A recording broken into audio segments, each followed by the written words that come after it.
하나님의 말씀은 에스더 3장 12절에서 4장 3절까지의 말씀입니다. 첫째 달 13일에 왕의 서기관이 소집되어 하만의 명령을 따라 왕의 대신과 각 지방의 관리와 각 민족의 관원에게 아하스웨로 왕의 이름으로 조서를 쓰되 곧 각 지방의 문자와 각 민족의 언어로 쓰고 왕의 반지로 인치니라. 이에 그 조서를 역졸에게 맡겨 왕의 각 지방에 보내니 12째 달 곧 아달월 13일 하루 동안에 모든 유다인을 젊은이 늙은이 어린이 여인들을 막론하고 죽이고 도륙하고 진멸하고 또 그 재산을 탈취하라 하였고, 이 명령을 각 지방에 전하기 위하여 조서의 초본을 모든 민족에게 선포하여 그날을 위하여 준비하게 하라 하였더라. 역졸이 왕의 명령을 받들어 급히 나가매 그 조서가 도성 수산에도 반포되니 왕은 하만과 함께 앉아 마시되 수산성은 어지럽더라. 모르드게가 이 모든 일을 알고 자기의 옷을 찢고 굵은 베옷을 입고 죄를 뒤집어 쓰고 성중에 나가서 대성 통곡하며 대궐 문 앞까지 이르렀으니 굵은 베옷을 입은 자는 대궐 문에 들어가지 못함이라. 왕의 명령과 조서가 각 지방에 이르매 유다인이 크게 애통하여 금식하며 울며 부르짖고 굵은 베옷을 입고 죄에 누운 자가 무수하더라. 아멘. 에스더 3장 12절에서 4장 3절 말씀을 가지고 대통곡이란 제목으로 함께 은혜 나누겠습니다. 자, 오늘 본문은 어제에 이어서 아하스웨로 왕의 마음을 얻었던 그 하만이 그 왕의 이름으로 그 온 유다 사람들을 멸하고자 하는 조서를 쓰는, 또 반포하는 그런 본문입니다. 그리고 그것을 알게 됐던, 처음 들었던 모르드게와 또 모든 유다인들은 어떻게 했는가? 바로 대통곡 기도를 하게 되죠. 오늘 말씀을 가운데 하나님께서 우리를 깨닫게 하시고 또 순종하여 우리가 이 말씀대로 삶이 변화될 수 있기를 주님의 이름으로 축원합니다. 자, 12절 시작하겠습니다. 다시 한번 읽어드립니다. 첫째 달 13일에 왕의 서기관이 소집되어 하만의 명령을 따라서 왕의 대신과 각 지방의 관리와 각 민족의 관원에게 아하스웨로 왕의 이름으로 조서를 쓰되 곧 각 지방의 문자와 각 민족의 언어로 쓰고 왕의 반지로 인치니라. 첫째 달 13일 이렇게 되어 있습니다. 그러니까 이제 바사제국의 달력이죠. 1월인데 우리로 보면 이제 3월, 4월쯤 됩니다. 1월 13일, 자, 이렇게 되는 것이죠. 주목할 것은 그 조서의 내용을 지금 누가 쓰느냐라고 하는 그 부분이 하만의 명령, 이렇게 기록이 되어 있죠. 자, 이 권위와 이 명령은 어떻게 온 것이죠? 저희가 어저께 본문에서 봤듯이 돈으로 산 것입니다. 그리고 오늘 본문에서는 술로 또 살고 있죠. 아마 하만도 이렇게 얘기하고 싶었을 것입니다. 내가 이 자리까지 올라오기까지 얼마나 고생했는지 아느냐. 내가 정말로 많은 사람들을 만나고 또 많은 돈을 쓰고 시간을 썼다. 이렇게 얘기했겠죠. 자, 하만이 조서의 내용을 이와 같이 지금 간섭할 수 있는 데까지 올라온 것은 맞습니다. 그래서 하만은 자기 위에는 왕밖에 없다, 그렇게 생각했을 것이고, 그 왕의 마음도 지금 돈으로 샀으니까 또 자기가 지금 하고 싶은 대로 다 쓰게 되는 것이지요. 하만이 얼마나 신났을까 이렇게 생각합니다. 정말로 다 됐다고 생각했을 것입니다. 그의 명령에 따라서 왕을 엎고 모든 왕의 대신들, 그리고 각 지방의 관리들, 이 각 지방은 127도입니다. 각 민족의 관원들에게 왕의 이름으로 자기가 원하는 조서를 지금 쓰고 있습니다. 그것도 각 지방의 문자와 각 민족의 언어로 쓰고 있습니다. 왕의 반지로 인쳤습니다. 이 모든 것을 그가 그의 눈으로 지금 보고 있습니다. 하만 아마 쾌재를 불렀을 것이에요. 이제 끝났다. 모르드게, 내가 너의 그 뻣뻣한 목을 꺾어줄 것이고, 아니 너뿐만 아니고 너의 민족 모두를 내가 다 꼴리리라. 그리고 다시는 일어나지 못하도록 내가 하겠다. 이렇게 생각했을 것입니다. 이런 생각을 했던 하만의 조서의 내용을 보면 정말 하만 안에 있었던 이 악의 규모는 얼마나 큰 것인가, 얼마나 무서운 것인가, 이렇게 생각하게 됩니다. 자, 그래서 이제 13절에 조서가 전달됩니다. 13절, 이에 그 조서를 역졸에게 맡겨 왕의 각 지방에 보내니 12째 달 곧 아달월 13일 하루 동안에 모든 유다인을 젊은이 늙은이 어린이 여인들을 막론하고 죽이고 도륙하고 진멸하고 또 그 재산을 탈취하라 하였고. 자, 지금 역졸을 통해서 지금 이 조서를 각 지방에 전달하고 있습니다. 역졸은 달리는 사람들, 즉 말을 타고 달린다 이렇게 볼 수 있고, 또 역을 끼고 있는, 그러니까 서로 연결되어 멀리까지 전할 수 있는 지금의 우편 배달부 혹은 우체국 시스템하고 비슷하게 보면 됩니다. 지금 127도를 거미줄처럼 이렇게 연결하고 있지요. 이 바사의 모든 지방을 다 가야 됩니다. 인편으로요. 그러니까 얼마나 시간이 또 많이 걸렸겠습니까? 그런데 오늘 13절을 보면 그 안에 그 D-Day가 나오고 있습니다. 지난 본문에서 정해진 그 D-Day입니다. 그 12째 달 13일이다 이렇게 되어 있죠. 그날 하루 동안에 모든 유다인을 죽이라는 조서입니다. 그런데 이 조서가 처음 쓰여진 것은 첫째 달 13일입니다. 그러니까 그로부터 12째 달까지 보면 11개월 후가 됩니다. 그날 하루 동안, 단 하루 동안 모든 유다인을 죽이라는 것입니다. 과정도 또 절차도 다 없어야지만 하루 동안 죽일 수 있는 것이지요. 요즘으로 보면 작은 송사를 하나 건다 해도 우리 고발장에 접수되고 내용을 보고 불러서 확인하고 그리고 또 듣고 판단하고 판결하고 또 항소하면 재심하고 얼마나 길어집니까? 그런데 이 하만의 명으로 만들어진 이 조서는 각도에 전달되면 정해진 그 한날 한시에 모든 유다인을 죽일 수 있는 것입니다. 70년대 후반 이곳 캄보디아에서는 크메르 루즈가 정권을 잡고 한날 한시에 그 온 도시를 다 비우라고 한 적이 있습니다. 그 말을 믿지 않고 남은 사람은 다 죽었고요. 그리고 다 버리고 나간 사람은 살았습니다. 물론 강제 노역장으로 갔지만요. 자, 그와 같이 이 아하수에르 왕의 조서도 모든 유대인의 생명을 끊어버리고 그들과 또 자녀의 삶, 미래를 마치 이 땅의 역사 가운데 없던 것처럼 만들어 버리겠다는 악한 마음입니다. 심지어 어린이도 그리고 여인도 지금 다 죽이고 또 도륙하고 진멸하고 재산을 탈취하라. 아하수에르 왕도 이와 같은 내용을 하나하나 다 디테일하게 알았을까 생각이 들 정도입니다. 알고도 자기 이름으로 이렇게 나가는 것을 그가 왕이라면 원했을까? 이렇게 잔인한 내용이요. 그렇게 생각도 듭니다. 아마도 몰랐을지도 모릅니다.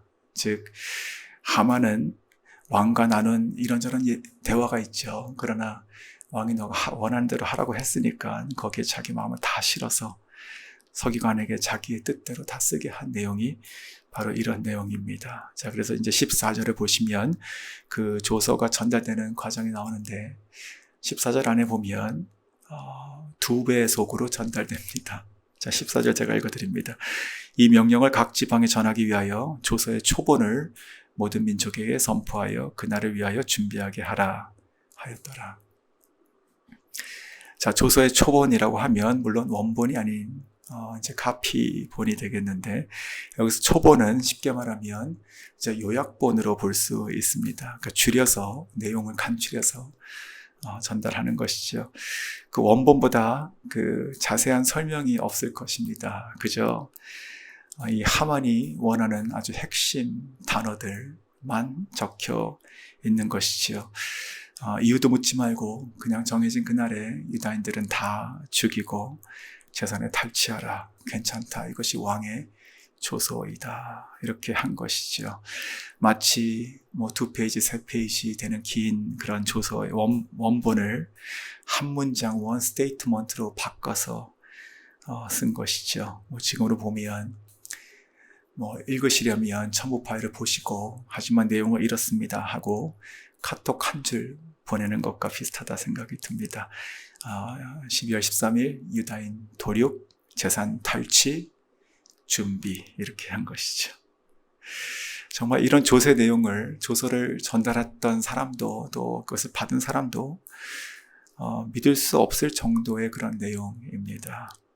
한민족을 없앨 준비를 하라니요. 만약에 저와 여러분이 그때 그곳에 있었던 유다인이라면 어떻겠습니까?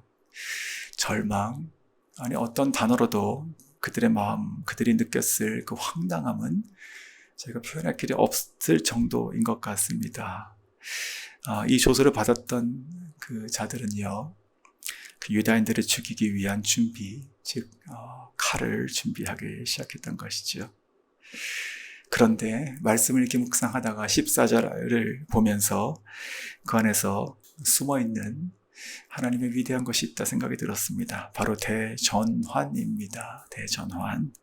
자, 유대인들이 자기들이 향해서 준비되고 있는 그 칼날, 그 위에 계신 하나님을 바라보기 시작한 것이죠. 그래서 부르짖기 시작합니다. 자, 그래서 어떻게 됩니까? 누가 이기게 됩니까? 하만입니까? 사람의 칼입니까? 아니면 칼 위에 계신 하나님이십니까? 하만입니까? 아니면 하나님입니까? 하나님이시죠. 자, 14절에 그러므로 준비하라라고 하는 것은 두 가지 뜻이 되는 것이지요.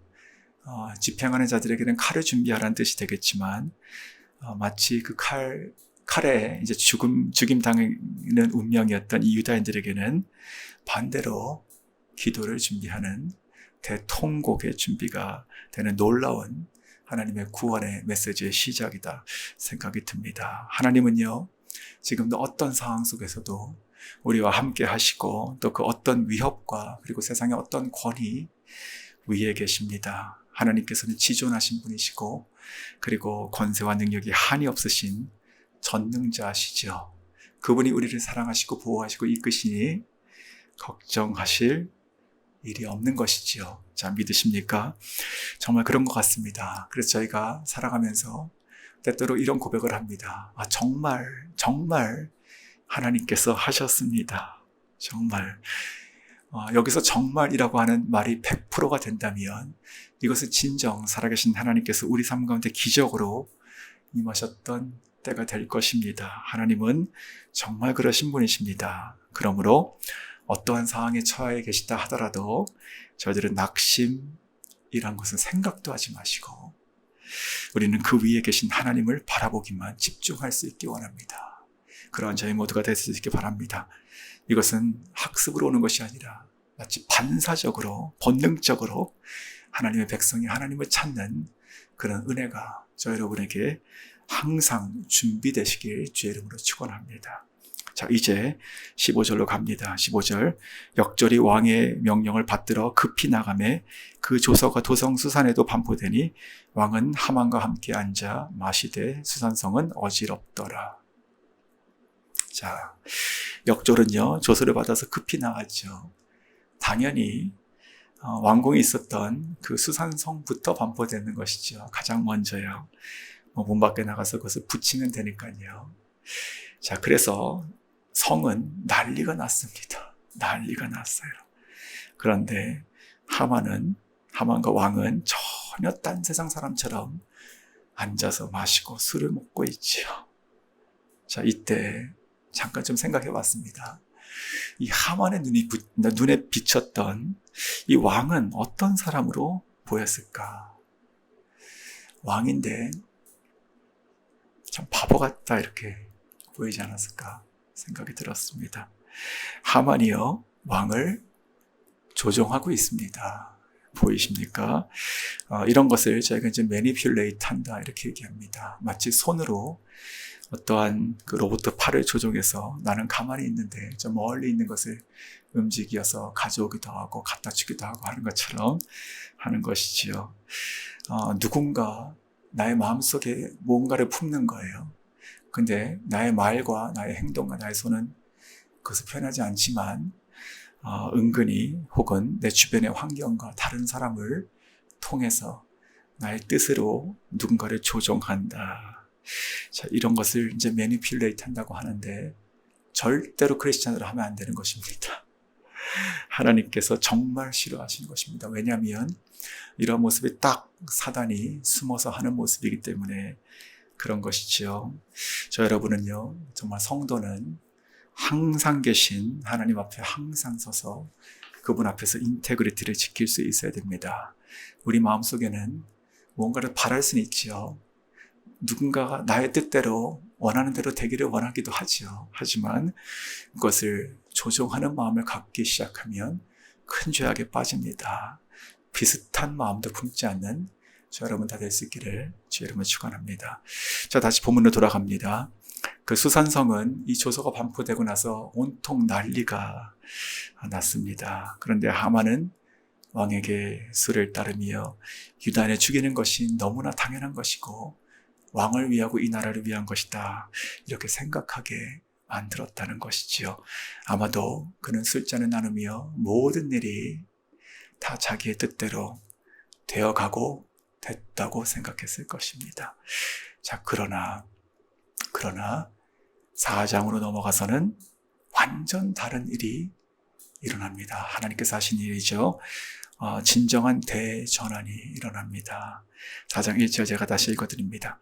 모르드게가 이 모든 일을 알고 자기의 옷을 찢고 굵은 베옷을 입고 죄를 뒤집어 쓰고 성중에 나가서 대통곡하며. 자, 먼저 모르드게부터 대통곡하기 시작하죠. 사실 인간적으로 생각하면 그저 우는 것이 무슨 소용이 있겠습니까? 별로 쓸모없는 행동처럼 보입니다. 그냥 슬퍼하는 것처럼 보입니다. 그런데 이 무모해 보이는 이 모르드게의 행동 안에 아주 중요한 것이 하나 있습니다. 그가 성중에 나가서 울었다는 것이죠. 자, 나갔다는 것은 사람들 앞에 드러낸 것이고 사람이 보고 알도록 하는 것이죠. 그 앞에서 울었습니다. 이렇게 생각이 좀 들었습니다. 아마도 이 조서를 봤을 때 모르드게는 사단의 이러한 참소를 들었을 것이다.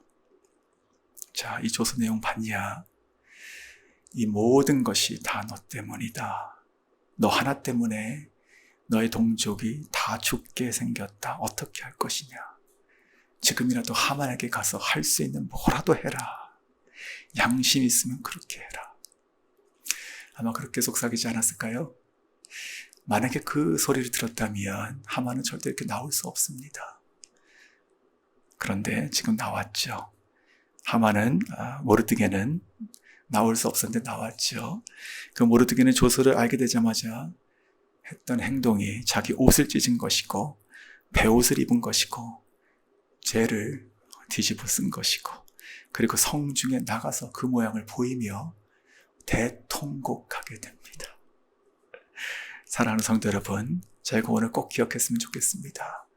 오늘 본문에 나와 있는 이 대통곡이 진정한 대전환입니다. 대전환의 시작이에요. 오늘 3절을 보시면 그것이 너무나 명확하게 나옵니다. 3절 제가 읽어드리죠. 왕의 명령과 조서가 각 지방에 이름에 유다인이 크게 애통하며 금식하며 울며 부르짖고 굵은 베옷을 입고 죄에 누운 자가 무수하더라. 아멘. 자, 이 무수한 유다인들 생각해 보십시오. 각 지방의 모든 유다인들이 다 모르드게와 같이 되었습니다.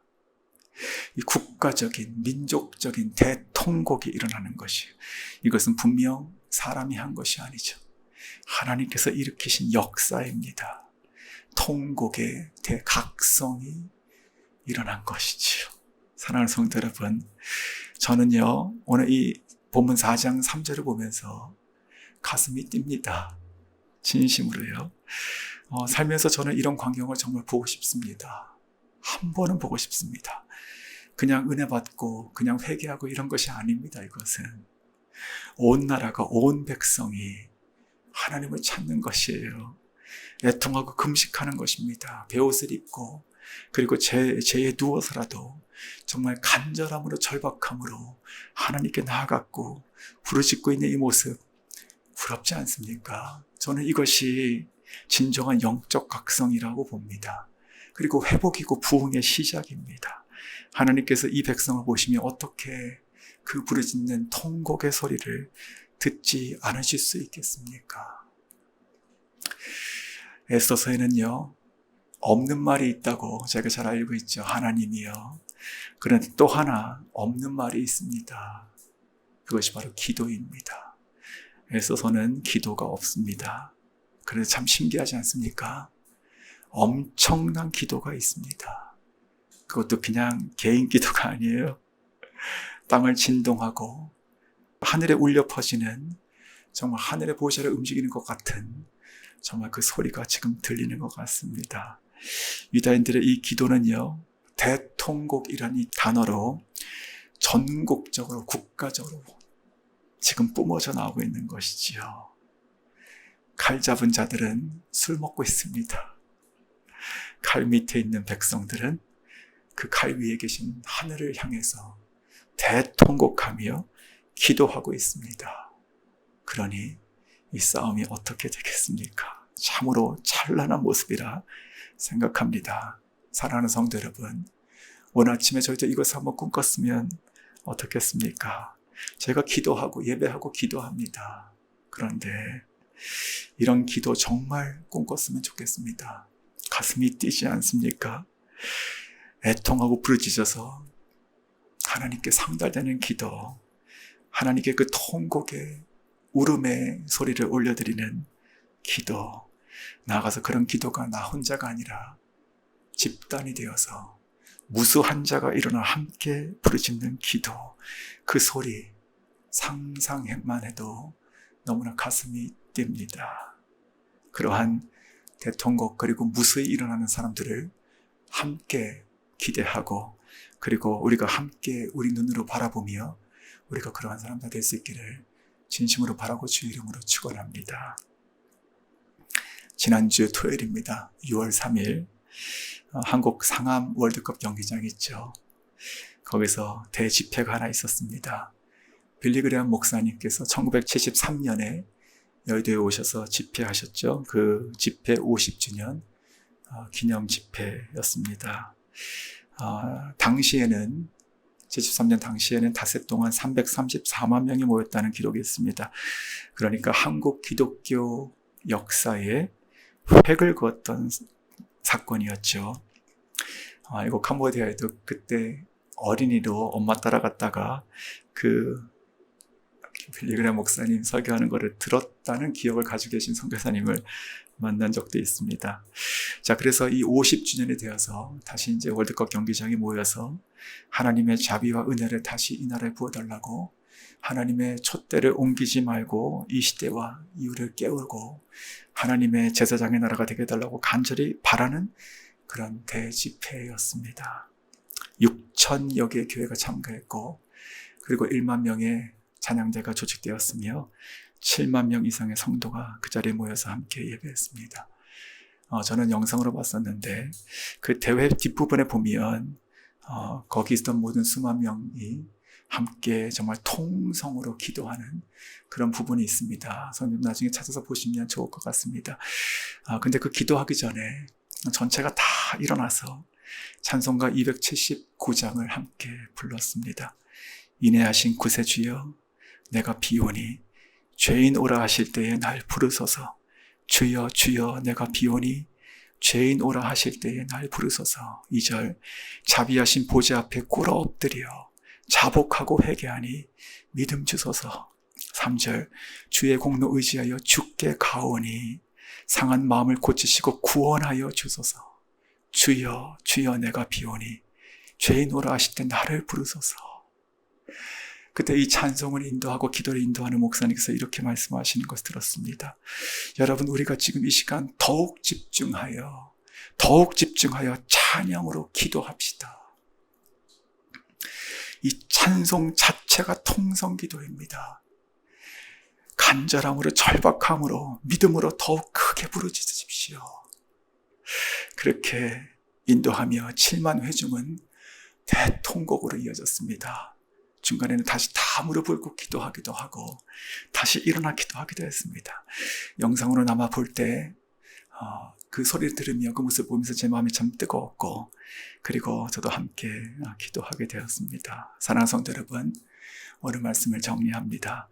하나님만 바라보십시오. 그리고 하나님께 나아가십시오. 하만의 칼날이 어찌 하나님을 이기겠습니까?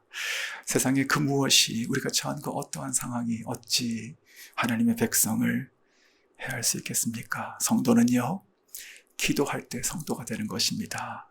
진정한 성도는 기도하는 성도이고, 그리고 오늘처럼 우리는 대통곡을 사모할 수 있기를 원합니다. 그래서 오늘 말씀의 마지막 구절에 나와 있던 것처럼 크게 애통하고 울며 부르짖는 자들이 우리 가운데, 그리고 우리 교회에, 우리 자녀들 가운데 무수히 일어나기를 주의 이름으로 간절히 바라고 축원합니다.